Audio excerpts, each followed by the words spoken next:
아무것도 없는 주제에 뭘 목회를 한다고 하느냐.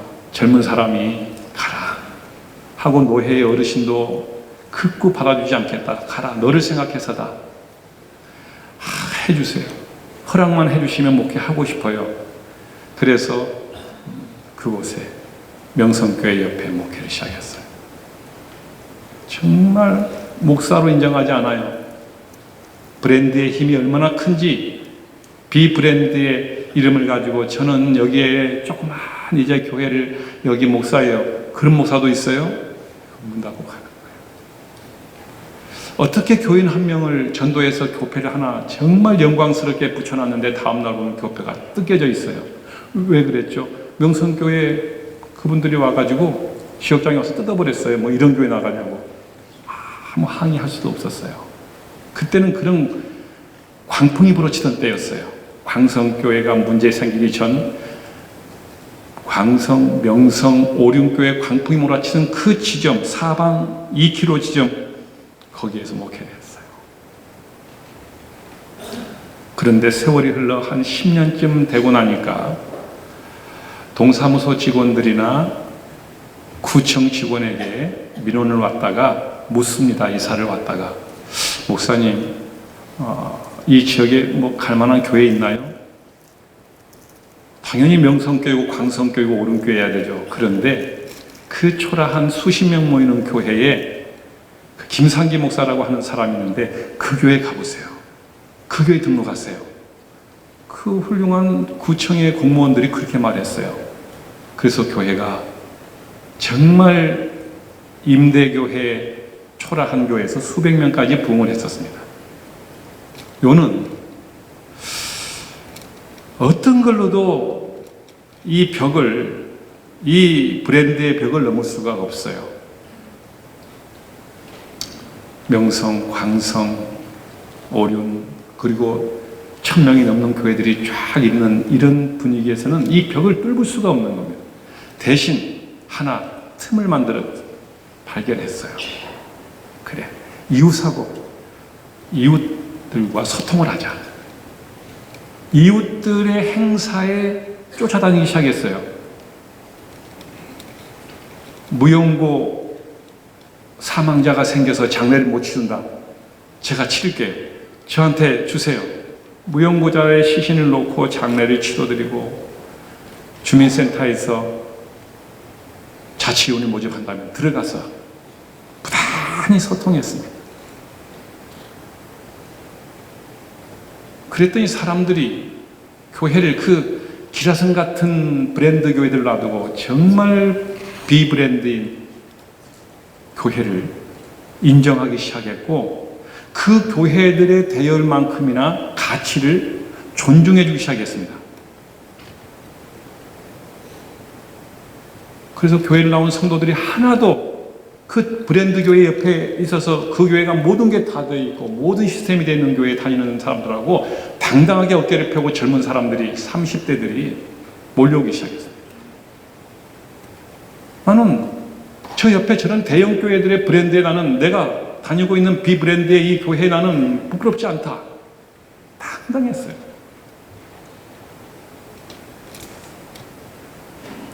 저도 마찬가지지만 여기 계시는 우리 선배님들, 우리 동역자들 모두가 다 목회에 대한, 어떻게 이 벽을 뚫을 수 있을까? 이 현대에, 특히 지금은 더 교회와 이웃들이 담을 쌓고 있는 시대에 어떻게 그들의 문을 열고 교회가 문을 열고 소통이 가능할까? 교회를 좀 받아들일 수 있을까? 그 고민을 저는 그쪽 분야를 다루려고 합니다. 저도 그렇고 여기 계신 분들 대부분은 지금 여기 보시면은 킹덤 빌딩 처치라고 써 있는데, 하나님의 나라, 왕국, 크리스찬덤 시대, 기독교 왕국의 시대, 기독교가 가장 왕성하게 모든 분야에서 영향력을 미치던 그 시대를 크리스찬 랜덤 시대라고 부릅니다. 우리는 60, 70년대, 80년대, 90년대 이 시기가 있었습니다. 이때 우리는 훈련을 받았고 믿음 생활을 했기 때문에 이때 목회적인 모든 우리 선배들이 기초를 놓았던 것들에 안주하면서 거기에 갔습니다. 크리스천 팬덤 시대는 천막을 쳐놓으면 천막에 사람들이 왔습니다. 외부 자본을 끌어들여서 비싼 은행돈을 끌어들여서 교회를 짓기만 하면, 특히 목이 좋은 곳에 교회를 세워놓기만 하면 그때는 다 교회에 밀려 들어왔습니다. 그리고 빚 다 갚았습니다. 이게 크리스천덤 시대의 축복이었고 또 하나님은 그렇게 쓰시기도 했습니다. 그런데 지금은 아닙니다. 지금은 포스트 크리스천덤 시대가 왔습니다. 이제 그 시대가 지나간 후 크리스천덤 시대를 살고 있는 겁니다. 빚을 내서 교회를 지었더니 사람들이 오지 않을 뿐 아니라 그 빚이 너무 무거워서 지금은 그 부채가 부메랑이 되어서 목회가 더 어려워지는 경우가 허다하거든요. 달라졌어요. 그런데 여전히 우리의 목회적인 방향과 지향성은 어디를 가냐면 어쨌든 저쨌든 좋으니까 목회적인 전략이나 이런 것보다 한 방이면 끝납니다. 교회 돈 끌어들여서 교회만 지면 끝납니다라고 여전히 이 방향으로 나가다 보니 나머지 목회적인 전략들이 부재한 건 사실입니다. 지금은 그 시대가 지나간 크리스천덤 시대의 황금 시기가 기독교적 영향력이 강했던 그 시기가 지난 후 시기에 맞고 있습니다. 그러니까 저와 여러분들은 어찌게 보면 불행의 시기일 수도 있고 반대로 이 불행을 극복하면 위기의 시대를 또 창출해낼 수 있다고 하는 귀한 개척자의 입장에 서 있다는 점은 우리가 공통점입니다. 어떻게 할 것이냐? 갈라파고스 증후군이 우리에게 있다는 겁니다. 갈라파고스 증후군. 이 갈라파고스 증후군에 대한 이야기를 일본 경제학자가 사용했습니다. 일본의 뛰어난 전자제품이 80년대 세계적인 수준의 전자제품이 나오기 시작했는데 어느 때 보니까 전 세계 시장은 일본 시장은 일본의 전자제품이 장악을 했는데 전 세계 시장은 LG와 삼성이 장악을 했더란 말이에요. 왜 이런 일이 벌어졌는가를 경제학자가 연구해 본 결과 이 전자제품의 최적화를 일본 국민들에게 최적화를 시켜놓은 겁니다. 그것을 글로벌 시대의 다른 세계 사람들에게 맞추려고 하다 보니까 늦었습니다. 이미 한국의 삼성이나 LG는 처음부터 최적화를 글로벌화했던 겁니다. 그래서 이 일본 경제의 취약점에 대하여 갈라파고스 증후군이라고 말합니다. 갈라파고스 군도는 에콰도르로부터 1000km 이상 떨어진 섬입니다. 이 갈라파고스 군도에 외지와 떨어져 있기 때문에 자기들만의 고유한 종들이 발전을 했고 생태계가 확보되어 있었습니다. 그런데 어느 때부터 교통이 발전하고 페리오가 발전되면서 이제 갈라파고스 군도도 여지없이 여행객들이 밀려오고 사람의 발길이 밀려오고 다른 외래종들이 들어오기 시작했습니다. 자기들끼리만 생태계를 보존하고 있다 보니까 외부에서 침입해 들어오는 바이러스와 다른 종들을 맞이하면서 위기를 맞이하고 멸종되거나 죽거나 변화가 심각하게 되면서 생태계가 파괴되어 가는 증후군을 갈라파고스 증후군이라고 부릅니다. 우리 한국교회는 그동안에 이 크리스천덤 시대에 적합화되어진 목회적인 전략들을 가지고 있었기 때문에 지금 후 크리스천덤 시대를 맞이하면서 이 포스트 크리스천덤 시대를 맞이하면서 우리는 준비가 되어 있지 않다 보니까 생태계가 교회 생태계가 아주 긴급한 어려움을 맞고 있다는 겁니다.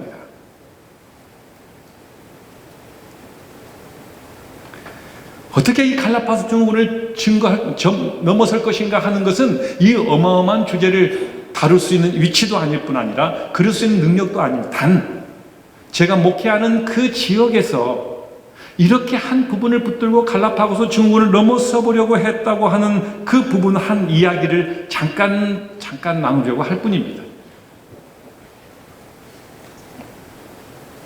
교회는 그동안에 너무 도도했습니다. 우리 교회 예배 이런 거다. 교육 이런 거다. 그러니 당신들이 와서 적응하면 다행이고 안 하면 그만이다. 나가면 할 수 없다. 이게 교회가 들어와서 신자들이, 비신자들이 최적화하라고 하는 게 우리가 갖고 있었던 자세였습니다. 들어와서 매우 어렵습니다.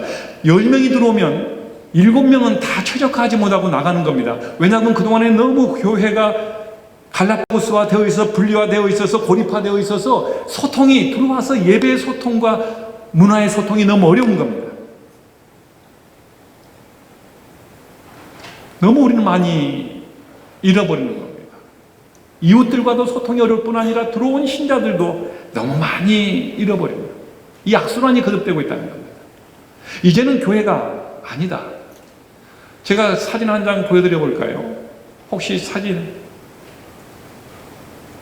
여러분 이런 브랜드 가게를 하나 보여줘 보시겠어요? 가게 하나, 이 맘스터치 가게 상점 매장을 하나 보여줘 보시겠습니까? 매장을 보여줄 의도는 없는 것 같군요. 그럼 여기에 만족하겠습니다. 여러분 혹시 이런 햄버거집 가보셨어요? 가보셨어요? 가보셨네요. 많지 않습니다. 이 브랜드는 지금 이쪽에 어디 홍대 앞에 이런 데는 조금 있을 뿐이죠. 지금 말씀한 분은 아마 홍대 주변이나 대도시 중앙에 살고 있는 분입니다. 이건 이 가게는 말입니다. 지금 롯데리아나 버거킹이나 그리고 그 할아버지 나오는 그 치킨집 뭐죠? 예? 예, 그거 저는 인천 살기 때문에 시골 살아서 이런 집 없어요. 그거. 그런데 도전장을 내밀었습니다. 그 거대한 브랜드에게. 그 브랜드의 아성은 롯데그룹이 하지 않습니까? 그거 할아버지는 우리나라를 완전히 석권해본 할아버지 아니십니까? 그런데 이 맘스터치 같은 데는 브랜드 없이 덤벼든 겁니다. 그 아성에. 그런데 성공했어요. 제가 무슨 말씀을 드리려고 하냐면 지금 좋은 시기를 맞이한 겁니다. 반면에 위기이긴 하지만 이 강의 내용 안에 나와 있기 때문에 이 강의 내용을 다 할 수가 없어서 일찍 마치기 위해서 이 강의에 있는 내용을 하되 앞과 뒤를 섞어서 하고 있습니다. 지금까지는 브랜드 교회 와가지고 이 얘기하면 욕먹을지 몰라요. 저는 비브랜드에서 눈물을 이만큼 흘린 사람이니까 브랜드 교회 중심으로 한국의 역사와 목회 전략이 이루어졌다. 지금도 브랜드 교회 중심의 목회 전략이 과연 우리에게 맞는가? 저는 질문합니다. 저는 지금 세미나를 계속 다녔어요. 계속 해마다. 근데 올해 정말 놀라운 것은 제가 지금요, 솔직하게 이렇게 끝까지 이렇게 많은 분이 있어 본 거는 15회 만에 처음이에요. 맨 마지막 강사가 뭐가 있다는 거야, 이거. 브랜드들 너무 좋아하지 마세요. 이제 브랜드들 다 오늘 강사들 나갔으니까 하는 얘기예요. 박성규 목사님까지 다 나갔으니까.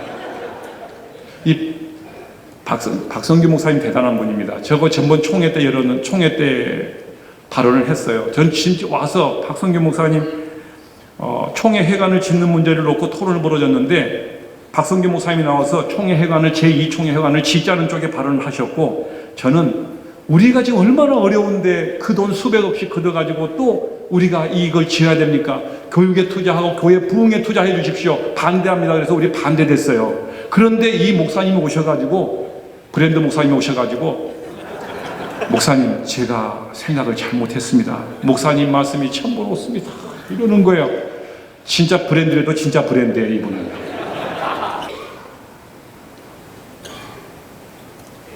이 브랜드 교회에서 브랜드를 얘기하는데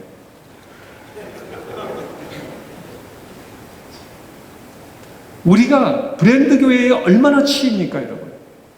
근데 브랜드 교회는 본받아서 목회 전략을 쓰려고 한다는 겁니다. 우리 교회 실정으로 다시 리바이벌 해가지고 우리가 다시 그것을 해석하고 재생산해야 된다는 건데, 그게 우리에게 자꾸 모든 것들이 다 거기에 매달려 있다는 거예요.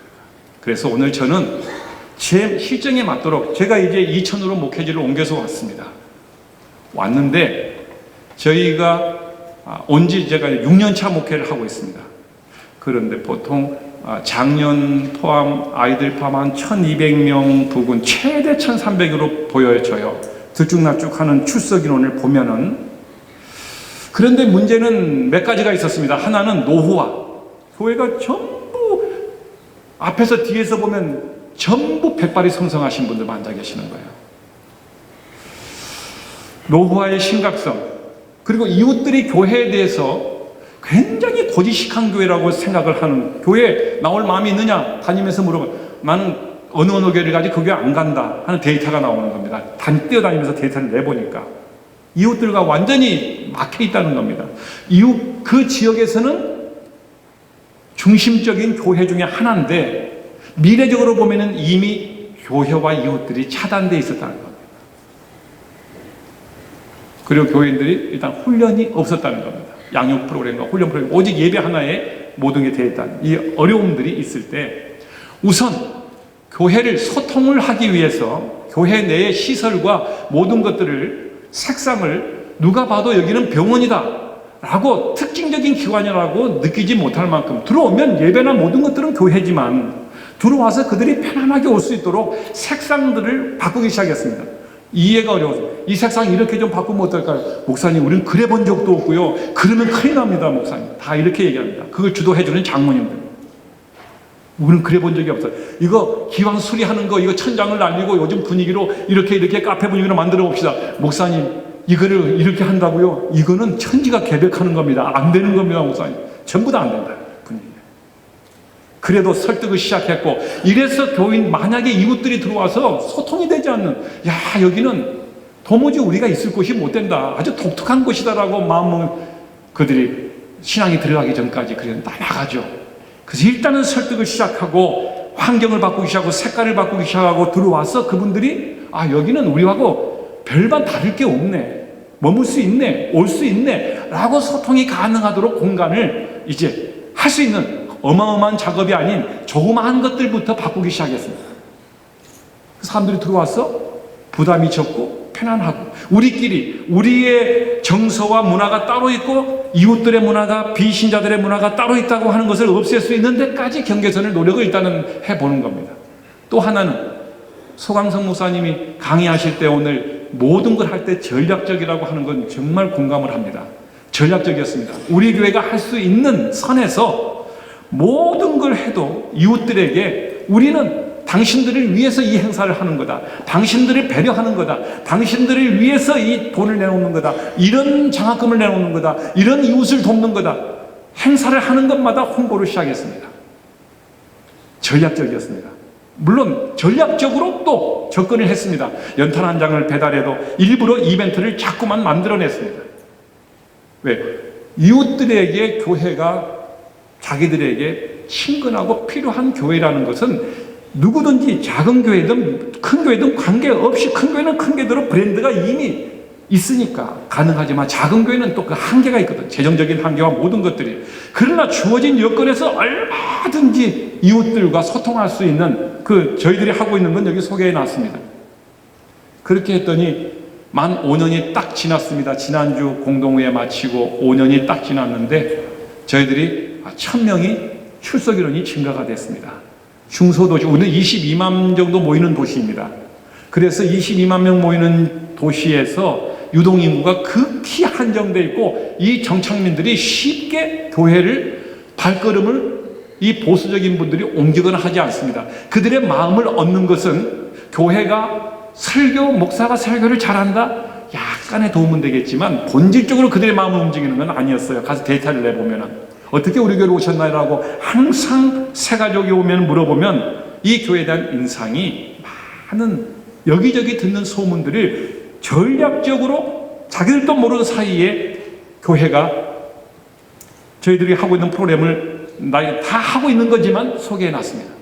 그러면서 그분들이 교회에 대한 인상을 가지고 그래 한번 나가보지 뭐 라고 나왔다가 가족이 되어주시는 분들로 전략적인 소통을, 이 고립되어져 있는 갈라파고스 증후군을 넘어서는 일에 지금도 그럴 것이고 앞으로도 그럴 것이고 지속적인 그러한 작업을 하고 있습니다. 그것이 큰 우리에게 새로운 것은 아니지만 교회가 이 크리스찬덤 시대, 이제 우리가 기독교 영향이 약화되고 점점 교회와 이웃들이 이렇게 닫혀져 갈 때에 우리가 재정 투명성을 확보했습니다. 왜요? 지금 세상에서 말하고 있는 게 이웃들이 뭐라고 말하냐 그러면 교회 분쟁, 우리 지역도 분쟁이 있습니다. 교회들마다 싸우고, 다 어떤 것 때문에 싸우냐면 교회가 재정 문제 때문에, 목회자의 또 뭐 이런저런, 제일 중요한 게 재정 문제였어요. 아 그래, 이웃들과 소통하자. 재정을 낱낱이 우리의 모든 재정을 주보와 그리고 홈페이지와 모든 곳에 다 공개를 시작했습니다. 그러면 지금 세상에서는 재정 투명도를 높이기 위해서 많은 노력을 가하고 있는데 교회만 고립화되어 있다는 거예요. 그래, 이 교회는 이런 면에서는 우리하고 소통이 되네, 어느 정도 보편화되어지네, 진리와 변질될 수 없는, 우리가 타협할 수 없는, 소통할 수 없는 것이 있는데, 바울 사도가 말씀하신 것처럼 여러 사람의 모양으로 그 외의 것들은 자기가 할 일을, 자기는 율법을 벗어난 사람이지만 율법을 주장하는 사람에게는 율법이 있는 사람처럼 다가가는 이 소통, 갈라파고스 증후군을 넘어서려고 하는 이 몸부림이 바울 선교의 나는 또 하나의 성공의 요소라고 그 점을 바라보고 제가 서 있는 목회 현장에서 그렇게 시작을 해봤습니다. 지금 대형마트들, 이미 얘기하고 오늘 마치겠습니다. 여러분, 강의 안에 다 있기 때문에 이 마트가 지금 위기에 빠졌다고 보도합니다. 이 마트 자만감에 가득 찼습니다. 너희들이 와서 우리가 만들어낸 상품 가지고 가서 사가라. 소비자들이 어떻게 변화되고 있는지를 놓쳐버렸어요. 그런데 지금 소비자들은 스마트 컨슈머라고 하는 분들이 등장을 했습니다. 공동구매도 하고요, 빠르게 변화하고, 이제서야 이제 안 되겠다, 노브랜드를 만들고 지금 소비자들에게 맞추자, 우리가 브랜드들이 지금 무릎을 꿇기 시작했어요. 그래서 우리가 지금 대형교회가 아니고 브랜드 교회가 아니고라고 지금 말 안 해도 좋은 시기를 맞이했다는 거 하나만 말씀을 드리겠습니다. 지금 이런 변화들이 시작되면서 이런 맘스터치 같은 노브랜드들이 대형 브랜드를 지금 압도하는 것처럼 하나 변화가 일어나고 있는데, 그 변화가 어디에 있냐면 동영상 시대가 온 겁니다. 동영상 시대가 왔는데요, 그게 뭐가 다릅니까? 저는 지금 그 점을 주목해 봅니다. 또 하나의 목회적 소통을, 탈출구를요.